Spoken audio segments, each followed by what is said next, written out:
Volevamo andare a Parigi per la Fashion Week, per respirare quell'atmosfera che solo Parigi in quei giorni sa creare. Così, insieme al team Lomalab siamo partiti, ma c'era qualcosa che non tornava. Non potevamo limitarci a guardare, dovevamo fare quello che sappiamo fare meglio. Così abbiamo trasformato la nostra stanza in un set improvvisato e abbiamo incontrato due persone che Parigi la conoscono bene. Adam e Julien sono due fotografi molto diversi. Uno ha fatto dello street style il suo marchio di fabbrica, l'altro ha aperto una delle agenzie creative più importanti in Europa. Questo è il primo spin-off fuori dall'Italia di Lomalounge Podcast. Mettetevi comodi e buona visione.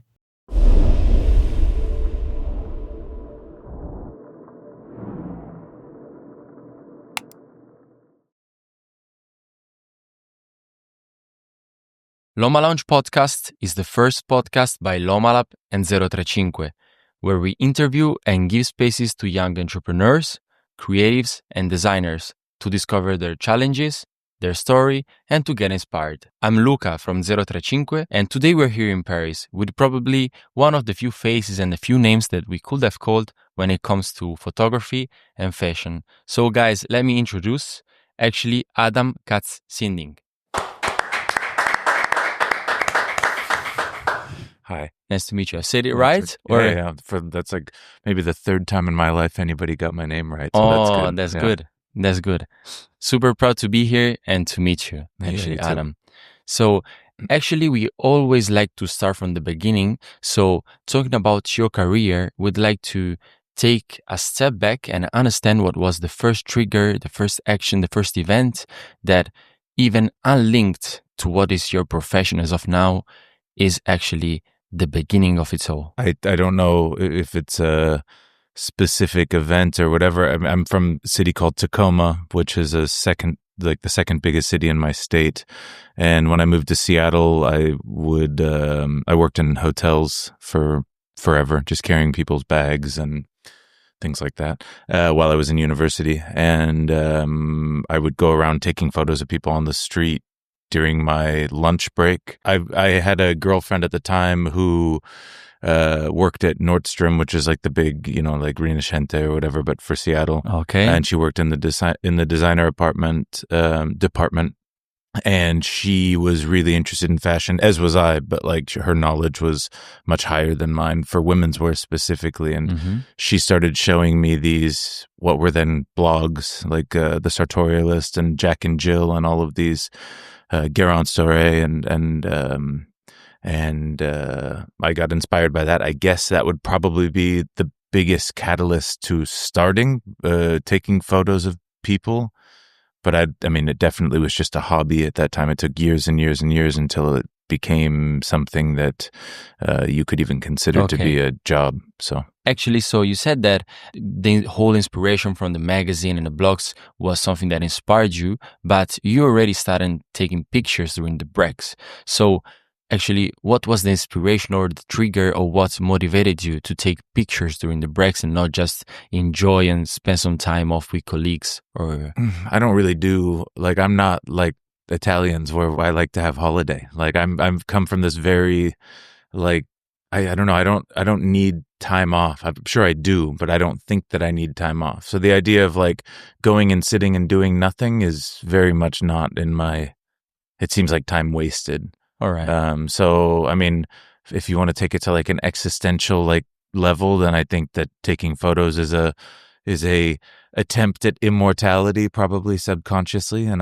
or an expression of your ego and showing, yourself that your life path matters and it needs to be immortalized. I don't know. I mean, these answers are much deeper than what the conscious thought was. The conscious thought was, I have 30 minutes, let's go do something, and then come back to work afterwards. All right. With the end goal in mind, or no, it was just hanging out?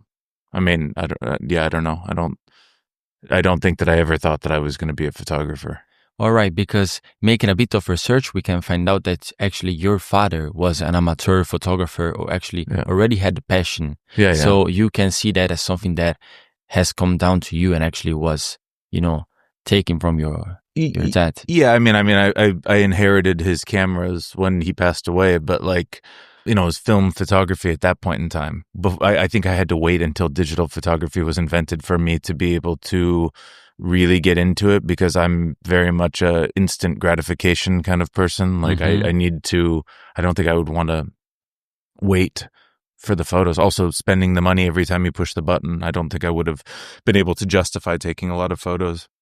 I think my personality required the dawn of the digital photography age to happen. But yeah, I mean, I enjoyed as a kid playing with his cameras, but I didn't really take it seriously until much later. So, all right, and actually, from this beginning until the moment that you realize that you have taken the first good photo, so the photo, would you like, as of now, know if there is one of these photo with the capital P, I would say, but something that you realize that, okay, this will make me turn on the switch, or this is the switch inside of my story? Oh man, I mean, I was just in the car talking with a friend about this the other day. I think the first time, I don't know, my earlier stuff that I did was just, I was so excited all the time. I just was taking as many photos as possible. I don't know if any of them had a lot of thought behind them, which would then bring me like pride in the result. But I think when I took this photo at Fashion Week that became kind of the beginning of the end of the fashion industry, which is it was a article in, I don't remember what it got published in, but it was a article by Suzy Menkes called "The Circus of Fashion," which was an article about how ridiculous it was outside of the fashion shows with all of these photographers. And I took this photo that was kind of the main photo for that article.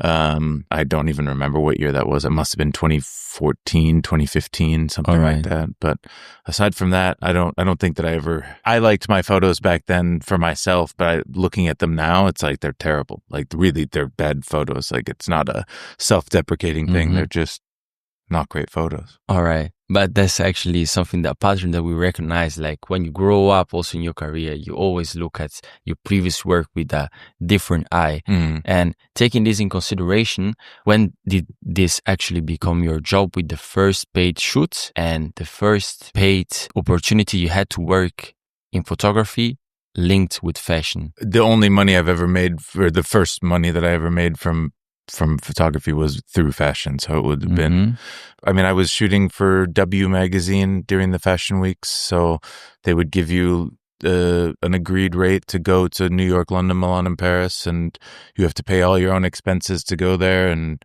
it was barely enough money to cover the costs of going. But I think we all loved our job so much that it didn't matter. But that was probably 2014 or 2015 again. I mean, that was kind of the peak of everything. All right. So taking these efforts to going all to different places, going and attending all these different events was actually the switch that there was between taking this as a regular and your real job instead of a hobby. Well, I mean, I still had a job at this hotel in New York in the early days. I mean, I would request a week off during New York Fashion Week, and I would spend my days on that week off running around New York Fashion Week, working 20 hours a day. So but I didn't, the first seasons, I didn't make any money doing it. I don't think. I can't remember making any real money doing it. I was just more for fun. So, all right. Yeah, I don't know. I mean, I don't really think that I ever had a aha moment. It was always just kind of flowed organically. It was really like a crazy time. So there wasn't a lot of time to reflect on anything. Everything just kind of happened. Okay, so it was more like a process. Yeah, it's just like life. It's just organic. Like, can you say the exact moment that you decided when you wanted to do this podcast? Do you know that moment? No, bro. Yeah, and even if you knew that moment, that's not the real moment. There's thousands of little micro stimuli that led you to that one moment that led you to do this. So I mean, that's just, nothing was forced. It was just fun. Okay, and going more technical, actually something that we spotted is actually, I wouldn't say the trend, but a hot topic that comes about photography, which is gears versus skills about photography. And coming from fashion, from communication, ours is a different word, but we'd like to take a dive into this and understand like what's the difference for young photographers that would like to get into this and what to basically grow, if the skills or the gears. What to focus on. The skill it has to be primary, because there's some guys out there who have the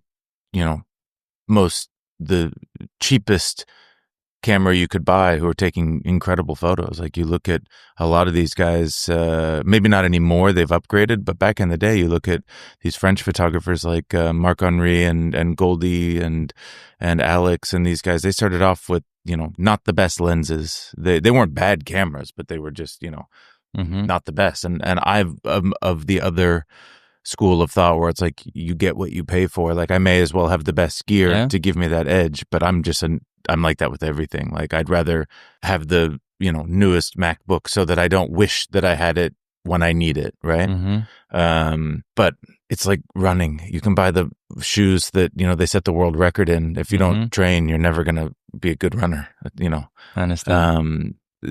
And then there's also, I think there is probably a certain amount of talent needed, which maybe can't be learned, but that's arguable, because also in this day and age, I think that the audience oftentimes is not very discerning. Like, you take a photo that you really love, and the audience doesn't care about it. They want the photo that's more basic, more commercial, or whatever. And I don't take photos for other people. It's always for myself, thankfully. But it can be really frustrating sometimes to work really hard, and then the stuff that you work really hard and are proud of is the stuff that people just aren't interested in. And then you take some photo that takes no effort, and people love it, flip out over it, and you're just like, okay, well, I guess I understand. And actually, what is like then the trigger and what you're looking for when you take a picture? Cut you off. There's no answer to that question. There is no trigger. It is an instinctual response. I know it sounds like a cop out, or it sounds pretentious, but this is the number one question that I've had in this last 15 years, and there is no answer. It happens. I can't tell you why. It's probably got more to do with the light than anything, but it's just if you're out in the mountains and you see a mountain lion, you don't turn your back on it, because it will run after you if you turn. If it sees your back, its instinct is to hunt you. So my instinct is to take a photo when the situation is right, and when the situation is not right, I don't take a photo. I went to the Tuileries yesterday to do a preview of Dior. And I was like, oh, maybe I'm going to come back and shoot street style later. And then I started thinking about the light. And I'm like, well, the show's at 2:30, so the sun's going to be there. That means if I come for the entrance, the light will be good. But at the exit, the light will be bad. But I don't want to shoot the entrance because all the fans are going to be freaking out over the celebrities. And at the exit, the light will be shit. So the photos will be bad. So I just won't go at all. Because it's like, what's the point? Yeah. I don't want to take bad photos, But this thought took an eighth of a second in my head, It's not some long conversation. I think it got more natural along the way. 100%. Absolutely. All right. I understand that there is so much actually, and it goes also in depth behind a single shoot, I understand. So a single picture hides, let's say, all the growth that you had professionally behind the camera. So talking about this, we know that you've taken like participation to the no free photos movement, let's call it like that. And we would like you to tell us more about this, because it's something that involves many professions in the fashion as of today. It was myself and my friend Nabil and maybe a couple other guys. I can't remember. That's 2016, 2017. I don't remember what year. We just got frustrated and we decided to do something about it. And we were out there making very little money and running around. And even those of us who were making better money, we were still having our work taken by brands and by influencers primarily. And we were tired of it because they were, we were working really, not to say they weren't also working hard, but like we were doing a lot of stuff for our jobs. And then everybody thought that our work, imagine if we do this here today and then some television program were to just copy and paste this video and put it on their program and say that they, say, oh yeah, here. And then they tag you. And like, that's enough. Like, no, you flew yourself to Paris. You bought these microphones. You did a ton of emails and you got a place to do all of this. You spent your own money. You spent your own time more than the money. And everybody seems to think that they're just entitled to other people's work just because it exists, and it's really frustrating because I spent my entire 30s looking through a little hole this big, taking photos of people who are making millions of dollars now, and they would use our photos just because they existed. And when we got frustrated with that, because we were making a lot of these people back in the day, and there was no kind of mutual respect. And the no free photos thing was kind of an idea to like unionize, but unfortunately there was a couple of people who they were, I'll say, scared to upset the influencers. I remember one of the spoken things was, oh, well, what if they don't let us take their photos anymore? And I said, fuck them. Like, what do you mean, let you take their photos? These people's existence at that time, is based on their the relevance that we prove by standing outside in the rain taking photos of them. They must be important if we're willing to stand outside in the rain or in the 40-degree heat to take photos of them. And having 500 people posting this person, this influencer, who last year was unknown, validates them. And we got frustrated, and it didn't work because those few people who were afraid to rub somebody the wrong way. So the people who stuck with it looked like they were, we looked like we were greedy and money hungry, which had never had anything to do with money. It only had to do with mutual respect. Yeah, I understand. And the guys who wanted to be the nice guys and not upset anybody, they did that, and they made, then the whole thing kind of died. I still tag every photo with that because I still think it's important. But it's a dead cause. Everybody's willing to sell out for a little bit of attention, I think. Especially in fashion, you would say. No, probably not. I'm sure it's probably equal across the whole thing. All right. I can't speak on that. I don't exist in those worlds. I saw a guy who shoots sports, and he posted the other day that he was shooting some sporting event, and he said, oh, if you see me out there and you see your photo, feel free to post it. You don't need to tag me. You don't need to credit me. I'm just there for the good time. And it's like, although that sounds really nice, it's like also you're just asking to be used. And it's not even about money. It's just about like, yeah, you stand outside to shoot a marathon. Valuing the efforts, actually. Yeah, exactly. It's like, what do you mean don't tag me in the photo? Of course, you don't have to tag me. Of course you don't have to, but do it to show the respect, to show that you respect the fact that I stood outside for 3 hours waiting for you. Like, and took a photo that you like enough to share, I think that it's, I don't know. Like if you go to a restaurant or a cafe or whatever, somebody hands you the coffee that you order, you say thank you, right? Yeah. That's just normal, I think. And if you don't say thank you, that's rude. Yeah, it's rude. It's just, why not? Okay, and so you got like an event that you remember so well about this that got you so frustrated that then led you to everything? I don't remember. I think it was more just like a group dissatisfaction, and the meeting that we had happened outside on Via Senato in Milan. And there was about 50 guys standing in a circle, all, putting our hands in the middle, and a couple of these guys on the side were just like, they didn't want to, they were like, well, what if they get mad? And we're just like, if they get mad, then they don't respect you. And that's proof of it. But people are too afraid of conflict and of speaking, their thoughts. I don't have that problem, fortunately or unfortunately.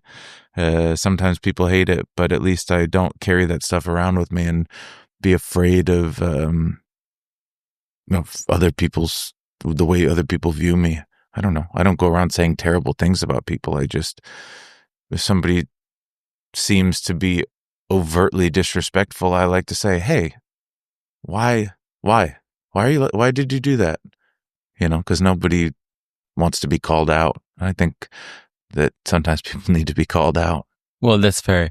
And actually, going about and talking about fashion, we haven't talked about it yet. And so I would like to understand, where does it actually come from? You told me that you had actually a girlfriend at the time when you was working at the hotel that brought you into the whole world, that allowed you to understand and get to know blogs, some inspiration, some websites, some channels of communication. But did you get into fashion at that time? No. Or it was before? Before. My mom's a designer of sportswear. So like she was working for Nike and Helly Hansen and these brands. So she always had like the fashion magazines around, and I would look at them because there was pretty girls inside of them. And I was, boy.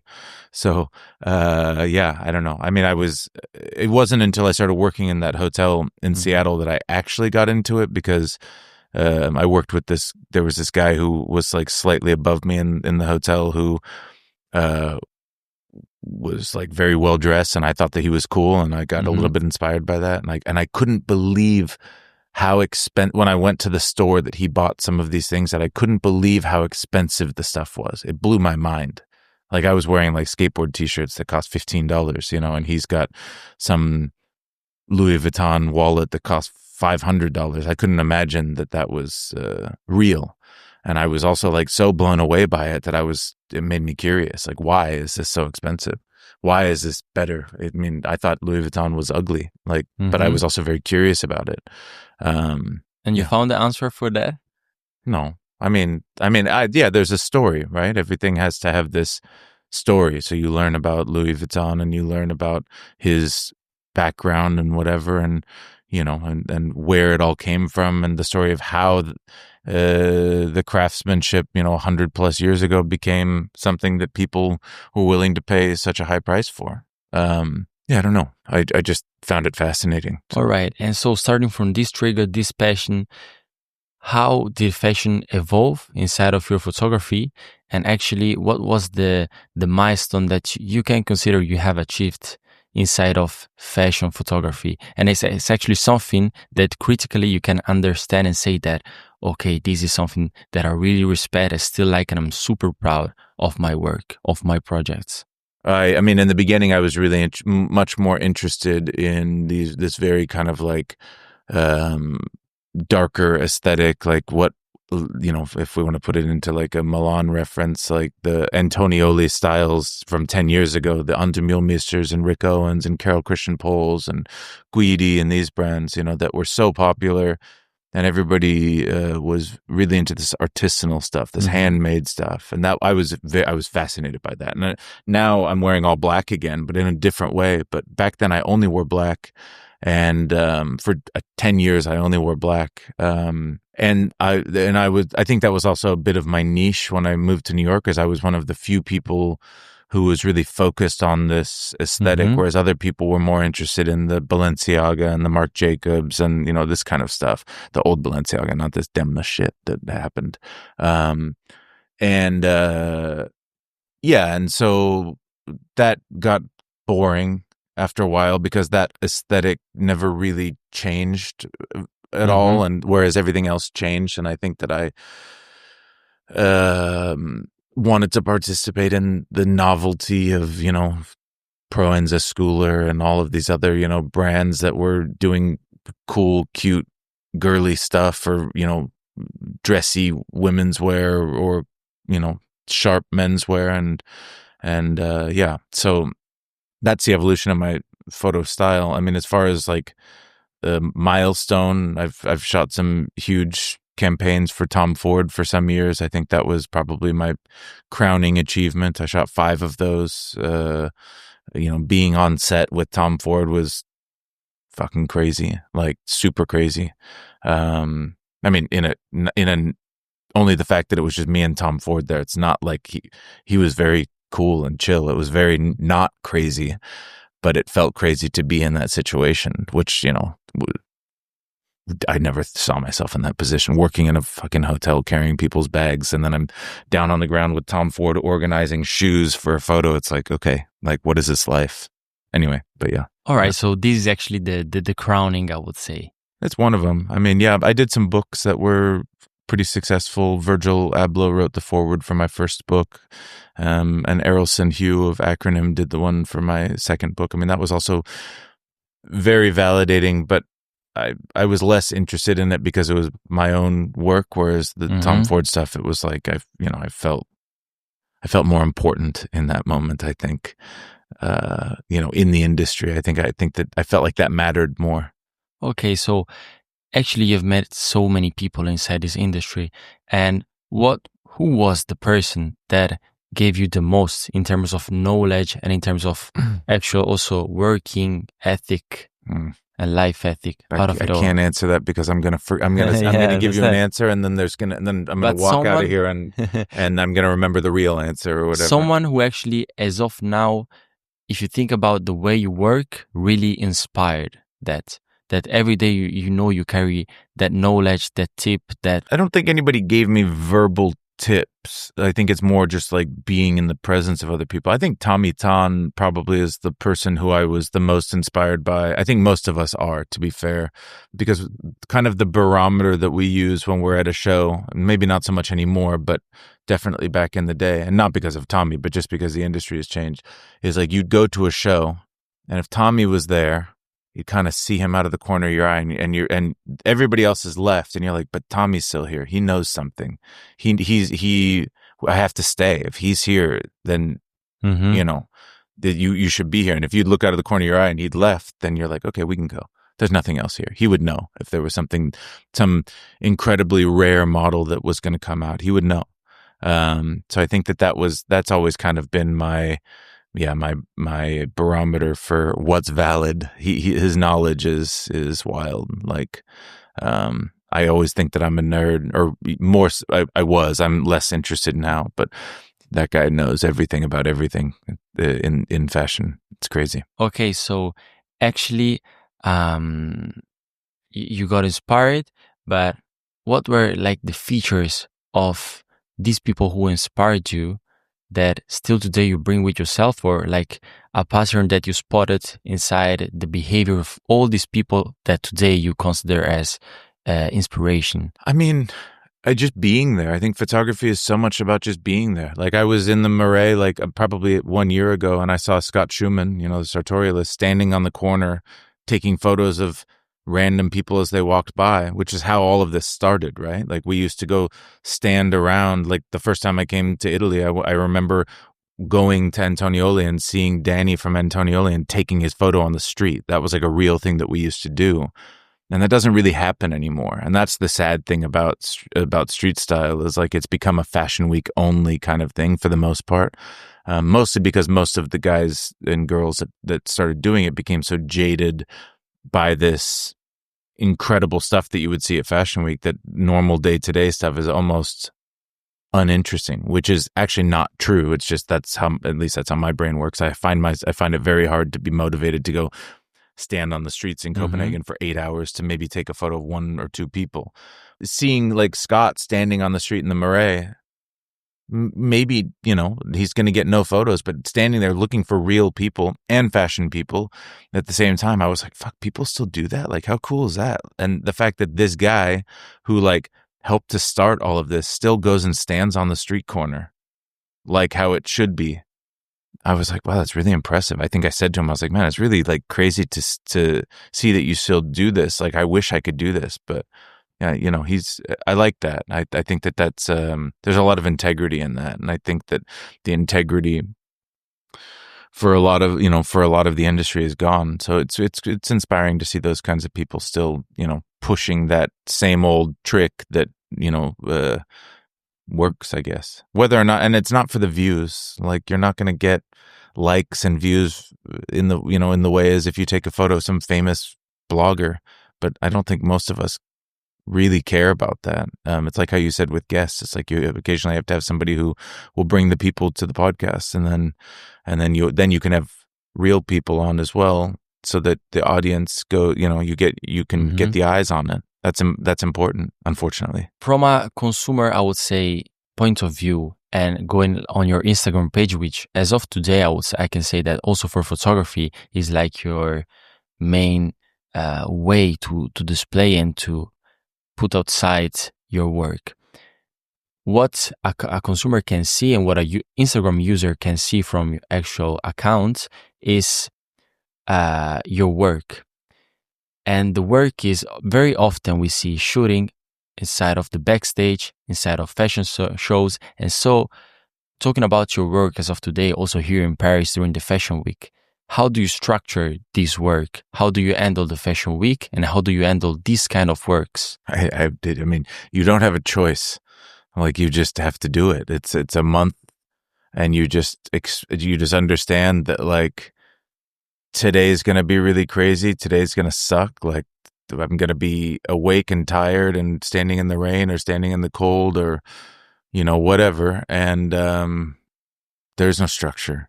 Like, you're lucky to get through it. Or I'll wake up and I'll have 5 backstages I want to do, and I'll end up doing 2 of them because it just becomes impossible, you know? So there's no structure. It's just, you just power through it. And normally in October and in March, I get sick afterwards because I've worked so much or, you know, and I also try and go running as often as possible in the evenings too. And I'm on the bicycle between the shows. So your body's tired. I mean, this morning I had a really hard time waking up. Yeah, it's tough. So, but there's no plan. It's just survival, I think. All right. Which sounds like such a diva thing to say, considering it's fashion. Like, it's not a big deal. It's so unimportant. But like, yeah, we really work our asses off. And I think I work way less hard than I used to. I wish I was working as hard as I used to, because it used to be really exciting. But yeah, there are days that I remember back in the day where we'd stay 5 guys in one apartment. You'd wake up and the guy would be asleep on his laptop, sitting up at the chair like this with his face on the laptop. And he'd have fallen asleep at 6:30 in the morning working all night. And then now it's 7:30 and we need to get ready for the first show. He got 1 hour of sleep and he's not done with his work. So I understand actually being there is something super important, and it's actually led you to build everything. So trying to be everywhere, to always be there. There have been like occasions and moments, events that you decided to turn off, and what's the reason that behind that? Like, you're saying no to some events, some shootings, some, you know, these kind of occasions. What led you to turn off the ones that you did? I don't know. If you did. Sometimes you think that if you make that choice, like, I remember specifically ones that I regret, like my friend Nabil and I going home after a long day of men's fashion week in June, and I was staying at his place and saying, why do we go to so many shows? And he's like, I don't know. And it's like, well, we don't want to miss that photo. I was like, yeah, but we can miss like 1 show a day. And he's like, yeah, you're right. Let's go home. And then we went home, and then we see a photo that Tommy took at that show later that night. And we're like, this is why we don't go home. Like, the photo was amazing. And it's like, we could have done that even better or the same or whatever. And like, we could have been there. And just being, the fact that we didn't go, it's like, well, we'll never be able to have that experience again. And so it became like an addictive thing to where it's like, well, we missed that 1 show. So we missed that 1 photo. So now we don't miss shows. So now it's just less interesting. There's just less authenticity. Those moments don't matter as much because there's 500 photographers there, number one. And also number 2, that the people in the photos are generally, paid by the brands. It's just not so real anymore. Yeah, but I mean, I don't really have that fear of missing out for shows so much anymore. I do think that it would be really difficult to miss Paris Fashion Week. I don't think I could like do that and see it on people's social media and be like, I'm glad I didn't go. But yeah, London, Milan, New York, I couldn't care less, to be fair. Every once in a while something happens where you're like, fuck, I'm glad I was there, or I wish I was there. Mm-hmm. But Paris I think is the only one where I'm like, I can suffer for 8 days, like it's worth it. So all right, so we're at the right spot right now. Yeah. And actually your work's like organized and done all by yourself, or you like built a team throughout the years? Depends what I'm doing. For the Fashion Week thing, I do it all by myself. There's a calendar that I created 10 years ago that I share with some of the other photographers, a large group of other photographers, where we share the show information. And there's some other photographers who contribute to that when they get locations and things. But otherwise, yeah, I mean, we do everything on our own. But if I have a shoot, I have an assistant and a retoucher and things like that. And that's just a nice luxury to have. But yeah, I hate retouching. I hate the post-production part of it. I just like because taking you photos. handle like from the first part until the last one, which actually the post-production and editing. Yeah, it sucks. Every time I take a photo, it's like, fuck, now I have to do something with this later. Every time. But you will say that most of the result depends on the first half of the work or the second, the editing, or the first part, which is like the shooting and making sure at the moment that you're shooting that everything is like how you're feeling that it should be. The photo is the most important part, of course. I mean, now with AI, maybe that argument is less, but yeah, of course. I mean, I try to shoot the photo as perfectly as possible when I shoot it, mostly to avoid having to do anything with it later or having to do as little with it later as possible. Mm-hmm. The photo is the most important. Otherwise, I'd be a painter. I could then create whatever reality I want. You know, the retouching is the only thing I wish for AI is that the computer could read my mind and edit the photo how I would want it to be based on 17, 18 years of algorithm of how I edit my photos. I wish that it would learn exactly how I want to do it so that I could just plug the photos in. It finds the one that it knows I would like the best and it would retouch it the best. Oh, it would be so nice. I would love to be a photographer if that happened, but we're not there yet. Probably we'll get there soon. Next season. Before we expect that seriously. Seriously. Yeah. All right. So coming close to the end of this podcast, we have a motto for our podcast that I told you before, which is basically from the players to the new makers. And our last questions are always two, and for us are the most important because it's actually what allows us to complete the mission, which basically are what is the most important advice that you've ever been given inside of and throughout all the years of career. And if you don't have that, I don't. What also is like the best advice you, Adam, could give to someone listening to you right now? I mean, somebody just asked me the first question. I don't remember, but I don't know. I was asked what the best advice is, and I don't know. I do not know. I think I defaulted to saying that the motto of the Boy Scouts is the best advice is be prepared. And I think that's been something that's really helped me, just making sure that you're mentally and physically and equipment prepared, like at all times. You know, you look at what the weather's going to be. You think about the street you're going to go to and which direction it's facing, and if the sun's going to be, what the sun's going to be like on that street. You know, I think that would be it, but that's not given by a person. I'm sure that there is wonderful advice that I have received that I am not remembering, and it sucks. It's mixed into those thousands of stimuli that have, led us here. But my advice is just the simple, Nike motto, the just do it, like just go, just take the photo. Like I've talked myself out of taking so many photos because thinking about all these excuses as to why it's not going to be good. And then later I look back and I wish that I took it. So yeah, I mean, just take as many photos as possible. I've taken so many terrible photos that nobody will ever see, and that's fine. And that's how I learned to just not make those same mistakes again. I try not to make the same mistakes twice, realistically, as much as possible. Mm-hmm. I think that's the only, if you make the same mistake over and over and over again, then you can be upset with yourself. But if you make a mistake once, that's fine. I mean, as long as it doesn't kill you or somebody else, I think that it's just fine. It's just as long, you just don't repeat that same thing over and over. All right, that's precious. Thank you, Adam, for your time. Thanks. And see you to the next one. Thanks. Thank you.